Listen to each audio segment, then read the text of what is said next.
Hello बच्चों, आज हम बात करेंगे डी ब्रॉय हाइपोथेसिस की। ओके, अब से पहले हमारे पास मैक्स प्लैंक्स थे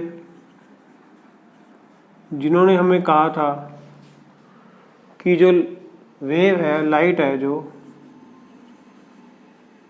उसको वेव की तरह मत देखो, वो पार्टिकल की तरह भी बिहेव करती है, जिसका नाम उन्होंने रख दिया था क्वांटा।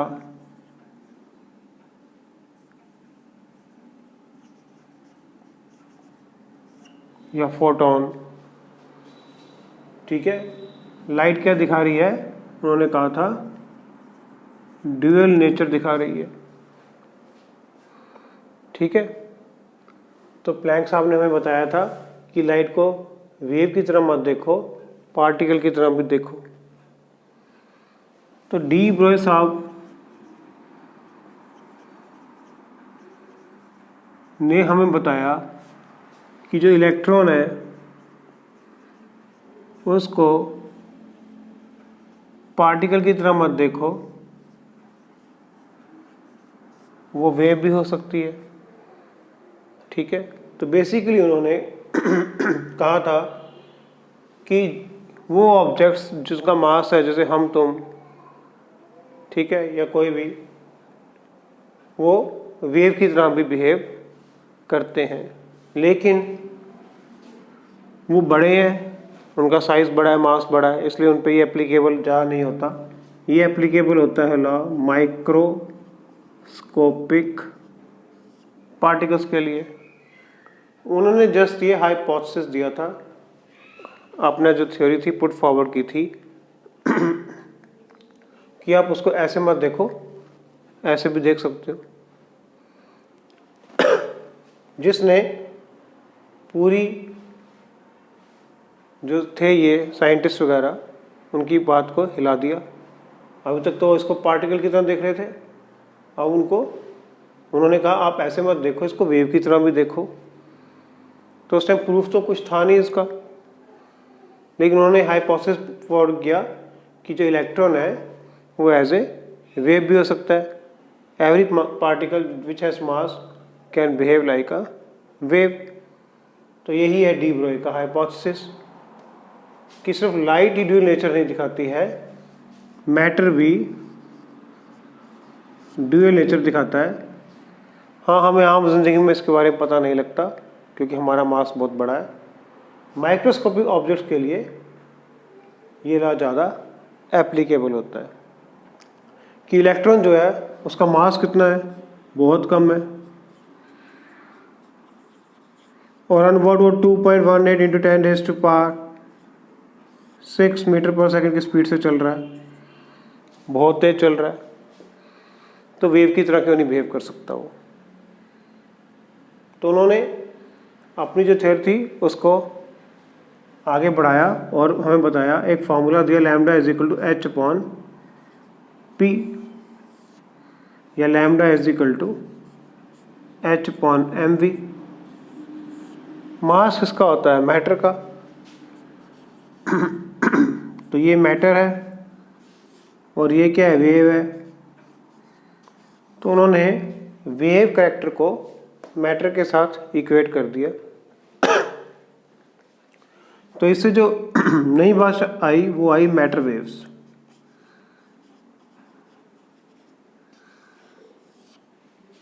कि ये नई तरह की वेव्स हैं जिनका जो वेवलेंथ है वो h/mv के इक्वल होता है। तो डी ब्रॉय साहब ने हमें एक रिलेशनशिप दिया। कैसे दिया उसकी बात कर लेते हैं।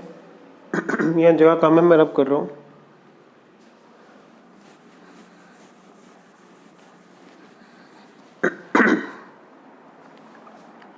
E is equal to mc square and E is equal to hc upon lambda, है ना। तो mc स्क्वायर क्या हो जाएगा? hc अपॉन लैम्डा, c से c कैंसिल हो गया, तो लैम्डा क्या हो गया? h upon mc। c is the velocity of light. अगर वो इलेक्ट्रॉन की बात करें तो सी की जगह हम लिख सकते हैं एम वी, तो लैम्डा क्या हो गया एच अपॉन पी, यही है उनका। पार्टिकल को वेव के साथ इक्वेट कर रहा है और हमें बता रहा है कि जिस तरह लाइट का ड्यूअल नेचर होता है उसी तरह सब एटॉमिक पार्टिकल्स का भी ड्यूअल नेचर होता है। वैसे पूरा यूनिवर्स का ड्यूअल नेचर है उनके हिसाब से, लेकिन वो एप्लीकेबल नहीं होता क्योंकि बड़े बड़े ऑब्जेक्ट्स हैं। स्मॉल ऑब्जेक्ट्स से हम उनको मेजर कर सकते हैं। ठीक है, तो ये जो था पहली लिमिटेशन थी बोहर मॉडल की, जो इलेक्ट्रॉन को सिर्फ पार्टिकल की तरह बिहेव कर रहे थे, ये मान के चल रहे थे कि इलेक्ट्रॉन पार्टिकल है। तो बोहर साहब की जो थ्योरी थी या उनका जो मॉडल था उस पर पहला जो था डेंट इस हाइपोथेसिस से पड़ा। ठीक है, डी ब्रॉय hypothesis which says every moving particle behaves like a wave. Okay, तो उन्होंने हमें एक फॉर्मूला दिया lambda is equal to H upon p. तो प्रूफ तो कुछ था नहीं, बाद में इन्हीं के स्टूडेंट डेविसन एंड जर्मर ने डाइफ्रैक्शन किया,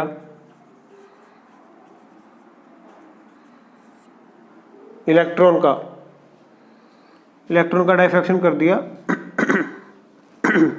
डाइफ्रैक्शन से वेव दिखाते हैं। जब इलेक्ट्रॉन भी डाइफ्रैक्शन दिखा रहा था इसका मतलब वही वेव की तरह बिहेव कर रहा है। तो इससे मोहर लग गई और जीपी थॉमसन जो जे थॉमसन के बेटे हैं उन्होंने भी एक्सपेरिमेंट किया था। तो उसके बाद इनको इस बात के लिए नोबेल प्राइज़ मिला और जीपी थॉमसन और डेविसन को भी उनके एक्सपेरिमेंट के लिए नोबेल प्राइज़ मिला। ठीक है, तो अब हम बिल्कुल नए तरीके से चीज़ों को देख रहे हैं कि जब हम चल रहे हैं तो हम भी एक वेव है। इलेक्ट्रॉन जब चल रहा है तो वो वेव है। ठीक है, तो हमारा जो है अब जो नया हाइपोथेसिस आया वो एक नए नज़रिए से देख रहा है इलेक्ट्रॉन को, ऐसे पार्टिकल नहीं एज ए वेव भी देख रहा है। इसीलिए हमारा वेव मैकेनिकल मॉडल की तरफ हम बढ़ रहे हैं अब। ठीक है, तो डी ब्रॉय हाइपोथेसिस ये है। इसकी आगे की बातें करते हैं, इसको रब कर दूं।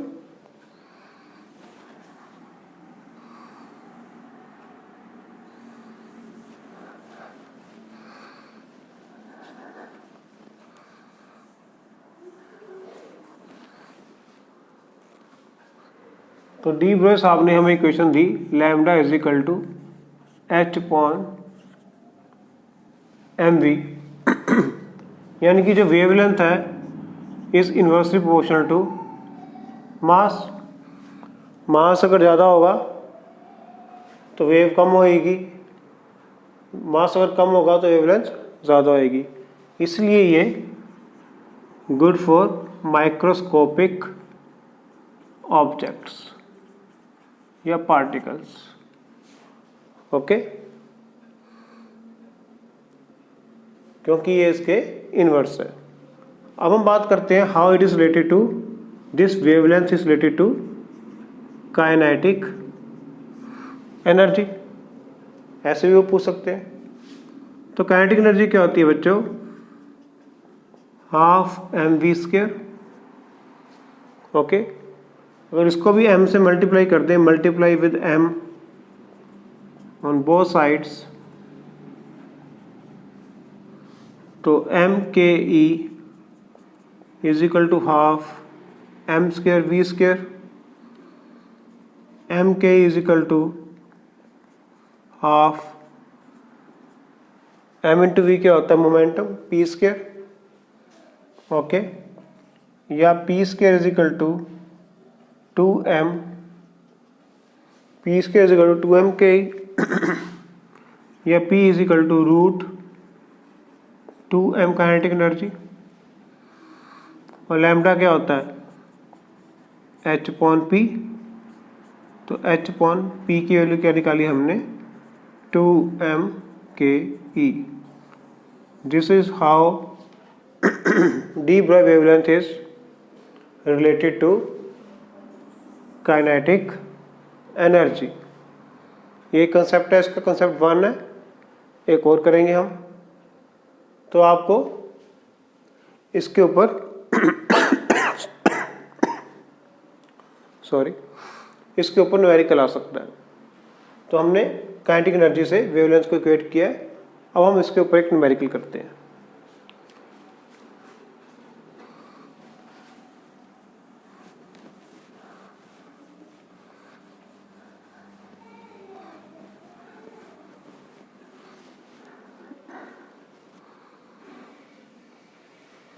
तो न्यूमेरिकल आएगा mass of electron is 9.1 into 10⁻⁻31 kg. Its kinetic energy is 4.55 into 10⁻25 joule.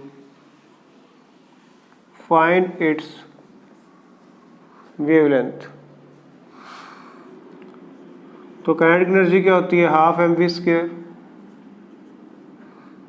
तो हाफ mv² is equal to 4.55 into 10⁻⁻25। ठीक है। मास कितना है? 9.1 into 10⁻31।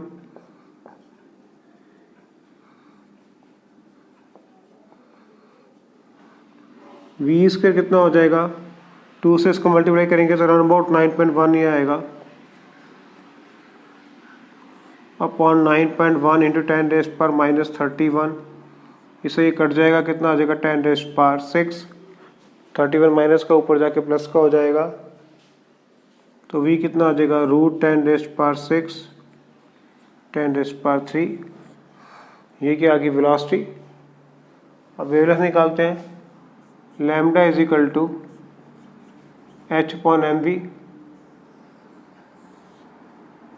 Lambda is equal to 6.6 into 10⁻34 upon 9.1 10⁻31 into 10⁻3। इससे आप लैम्डा कैलकुलेट कर सकते हो, जो राउंड अबाउट आ जाएगी 0.72 इंटू 10⁻6। चेक कर लेना एक बार। ठीक है। तो हमें क्या दिया हुआ है बेटे? काइनेटिक एनर्जी दी हुई है, मास दिया हुआ है। तो काइनेटिक एनर्जी से हमने v निकाल लिया और lambda is equal to h/mv कर दिया, जिससे हमारे पास लैम्डा आ गया। ठीक है। इस तरह से भी हम इसको सॉल्व कर सकते हैं। ओके। या फिर आप फॉर्मूला लगाओ, lambda is equal to h/√2m k। Kinetic energy आपको गिवन है, मास आपको गिवन है, h आपको पता है, उसको कैलकुलेट कर लोगे तब भी आपके पास आंसर आ जाएगा, है ना। यहाँ पर लैम्डा गिवन है आपको, वो सॉरी h गिवन है, जो क्या है? 6.6 इंटू 10⁻31। मास कितना है? 9.1 इंटू 10⁻31। काइनेटिक एनर्जी कितनी है? 4.55 इंटू 10⁻25। ठीक है। इसको जब आप कर लोगे तो आपका आंसर आ जाएगा। ठीक है।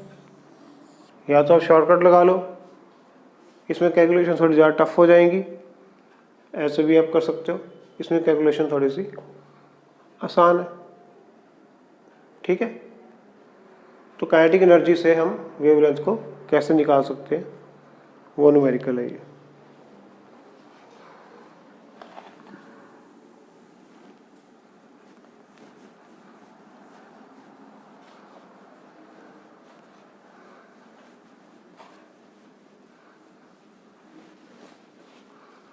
तो हमारे पास क्या आया? Lambda is equal to h/√2m ke।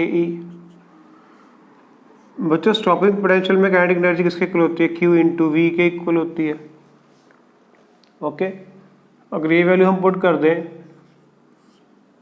तो 2m/v हमारे पास एक नया फार्मूला आ गया, how wavelength is related to, यहाँ पर v क्या है बच्चों, पोटेंशियल डिफरेंस है, ये बात याद करनी है, ठीक है। v क्या है, पोटेंशियल डिफरेंस है। आपको लैम्डा पता है कितना है, इन केस ऑफ इलेक्ट्रॉन, सिर्फ इलेक्ट्रॉन की बात कर रहे हैं हम, in case of electron lambda आपको पता है कितना है, मास इलेक्ट्रॉन का आपको पता है, चार्ज आपको पता है, ठीक है। तो आपकी वैल्यू आ जाएगी 12.3 रूट v या lambda is equal to 150/v, ठीक है। ये जो वैल्यूज़ है आपकी एंगस्ट्रॉम में आई हैं, और ये सिर्फ इलेक्ट्रॉन के केस के लिए है, ठीक है।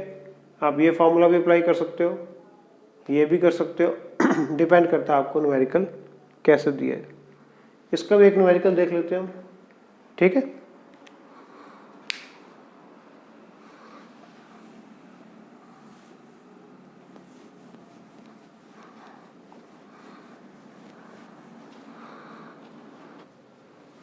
Find wavelength when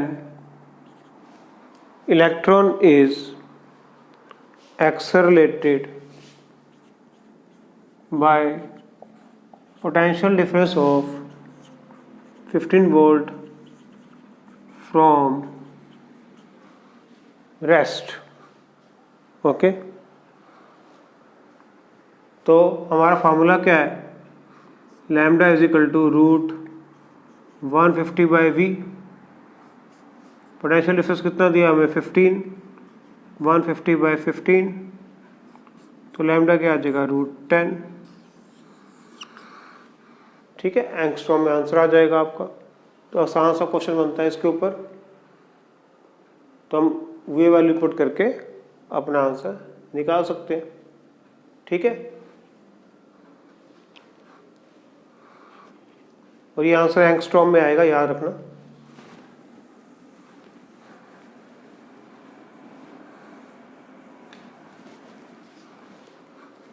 इसका एक कॉन्सेप्ट और भी है कि how we can explain second hypothesis of Bohr with the help of de Broglie equation, ठीक है। तो बोहर का सेकंड हाइपोथेसिस क्या था, mvr is equal to nh/2π। उन्होंने कहा था कि इलेक्ट्रॉन जो है कहीं भी घूम नहीं सकता, उन्हीं ऑर्बिट्स में घूम सकता है जिनका एंगुलर मोमेंटम जो है nh/2π के इक्वल है, where n is the integer, ठीक है। इसको हम डी ब्रोगली से कैसे प्रूव कर सकते हैं। डी ब्रोगली साहब कहते हैं कि जो इलेक्ट्रॉन है उसको इलेक्ट्रॉन पार्टिकल मत देखो, एज ए वेव की तरह देखो। तो इलेक्ट्रॉन तो सर्कल में घूम रहा है, तो वो ऐसे वेव बनाएगा, है ना। कितनी वेव बनी, 1, यहाँ पर 1, 2, 3, वो ऐसे भी घूम सकता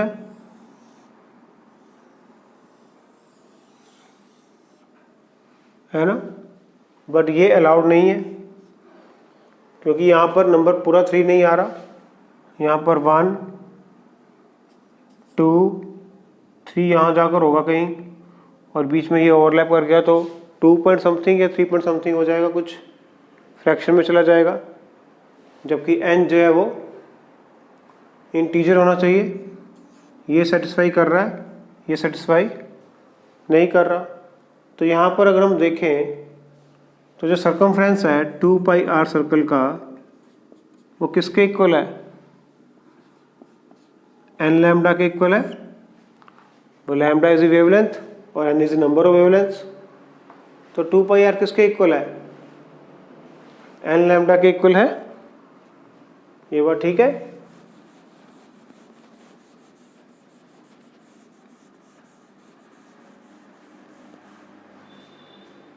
तो 2 pi R is equal to N. Lambda क्या होता है? H upon M V. De Broglie साहब ने हमें बताया था। इसको अरेंज कर लो, एम वी आर ऊपर ले जाओ, is equal to n h upon 2 pi. तो इस तरह से हम डी ब्रोई साहब के हाइपोथेसिस से या उनके वेवलेंथ से ये प्रूव कर सकते हैं second postulate of Bohr model, जो कहता है कि एंगुलर मोमेंटम जो है उसका integral multiple of H upon 2 पाई है। और यही बात जो है डी ब्रोई साहब भी दिखा रहे हैं प्रूव करके। ठीक है, clear?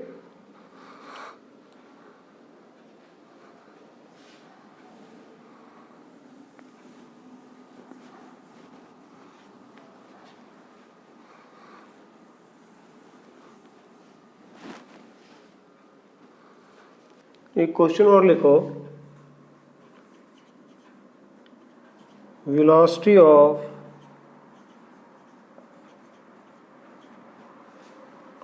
D Broglie wave is given bye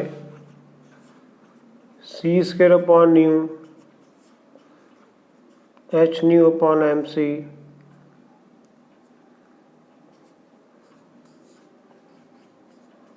mc square upon h या न्यू लैम्डा।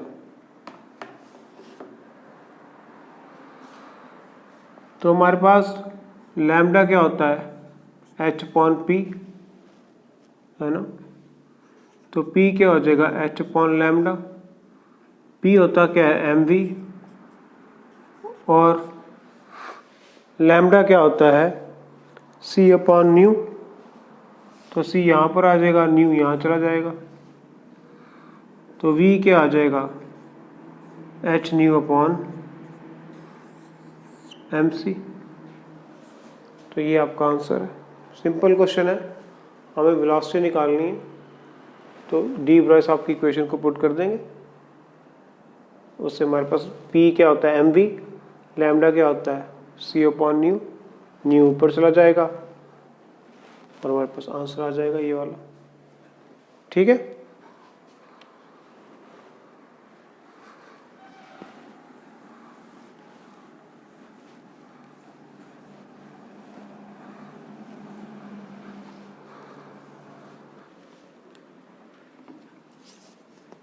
एक क्वेश्चन और देखो, if the de Brohi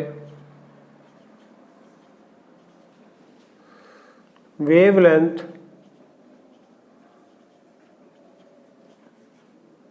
of electron in nth Bohr orbit in a hydrogen atom is equal to 1.5 pi a naught, where a naught is Bohr radius, find the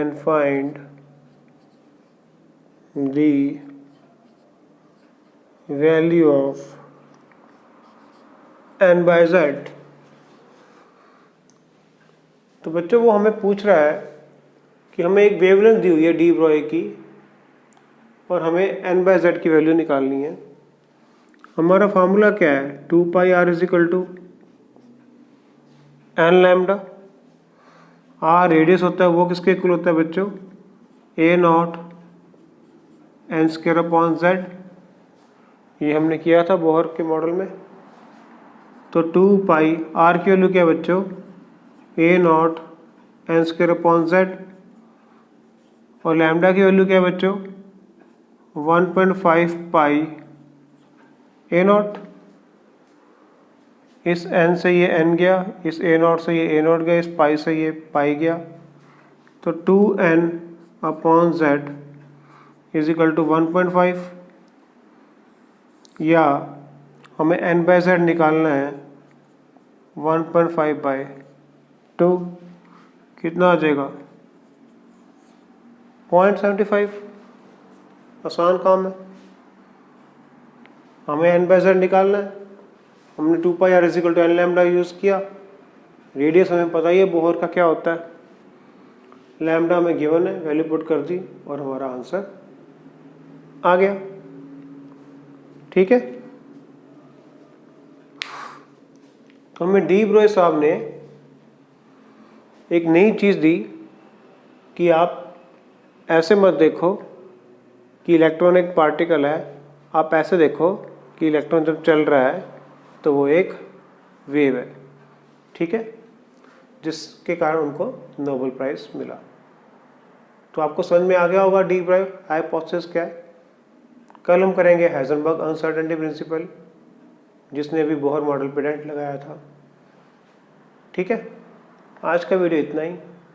good night बच्चों।